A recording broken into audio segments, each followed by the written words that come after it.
Saudara, peningkatan kualitas spiritual dan kesejahteraan penggiat agama kini menjadi wajah baru Kabupaten Batanghari, Jambi. Langkah strategis yang tertuang dalam visi Batanghari Super Tangguh ini tidak hanya fokus pada pembangunan fisik, namun juga memperkuat fondasi ketakwaan masyarakat di bumi serentak bak regam. Kabupaten Batanghari kini tengah mengalami transformasi signifikan dalam menciptakan lingkungan masyarakat yang lebih religius. Hal ini merupakan perwujudan dari komitmen pembangunan Bupati Muhammad Fadil Arif dan Wakil Bupati Bahtiar yang menempatkan giat keagamaan sebagai pilar penting pembangunan mental daerah.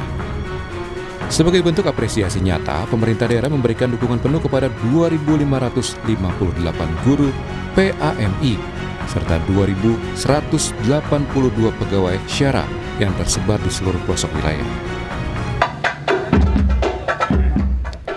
Kehadiran 46 pondok pesantren yang aktif kian mempertegas posisi Batanghari sebagai pusat pendidikan religi yang inklusif. Langkah terintegrasi ini menjadi bukti keberhasilan kepemimpinan daerah dalam mencetak generasi muda yang berakhlak mulia sekaligus kompetitif. Dampak positif kepemimpinan di Batanghari juga menyentuh aspek kesejahteraan sosial melalui optimalisasi dana umat. Melalui sinergi bersama Basnas, program jaminan sosial kini lebih tepat sasaran, mencakup bantuan pendidikan, layanan medis, hingga renovasi rumah tidak layak huni bagi warga prasejahtera. Nuansa religi di daerah ini pun kian semarak melalui berbagai agenda, seperti Semarak Ramadan, yang mampu menggerakkan ribuan peserta dalam syiar Al-Quran.